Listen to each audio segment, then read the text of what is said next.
Spoon. Want to drink? Sorry, can't drink. Here I have a 750 ml Jameson bottle. So, just to give you an idea how the cover works, Velcro straps. Take those out. Velcro here. Pull that up. Same thing here on this one. Pull it up. Velcro down here. Pull it up. And then you got your lid up in here. And you get your other lid. Again, freezer, freezer, fridge, fridge, or vice versa. You can mix it however you want. So I got the bottle here to show an idea what will fit. That we get an idea. Again, 750 ml bottle. Should be a bottle of tequila. I'm Mexican, so don't know what happened to the bottle of tequila. It ran out.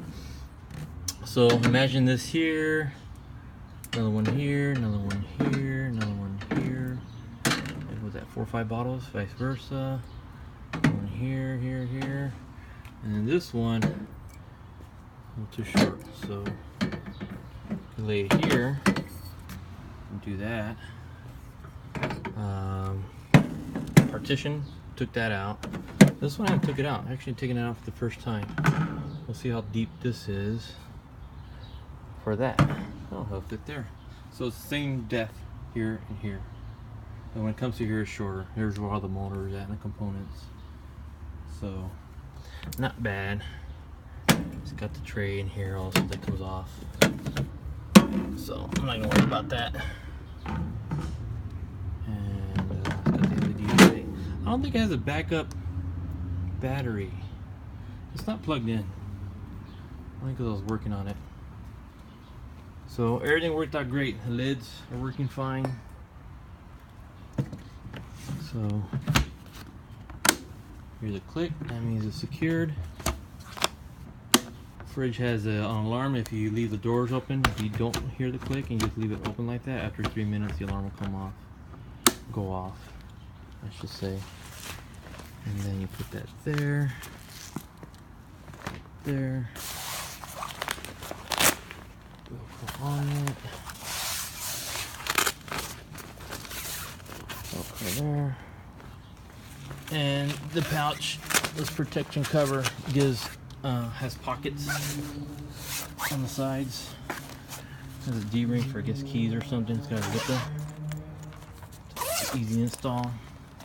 It's got a Velcro strap here to tuck this in on the handle, and it's got the display window there. And then you have the access ports that are open, and you got your little mesh grill for your vents, and then you got this to tighten it up so it can fit in there. Thing's huge. So that stays on there, and this stays open. You got USB port. Yeah, here it is. USB port right here. Little cap for your phone. Charge it, and then your AC and DC, 12 and 24 volt. So first 2 videos show the caster wheels, the frame. They fit perfect with the cover on, believe it or not. I didn't have to take the wheels off and insert it. So the actual frame is still underneath all that. So I can lift this up and leave the cart behind. Yeah, the movability on this is great. Huh, Capone? Excuse me, Capone, coming through. Move your tail. Again. Fun. There you go. Excuse me. Sorry. There it is. It rolls freely. I'm good in the video? Capone? Good in the video? Alright. Say goodbye. Signing off. Right. See that, Joe.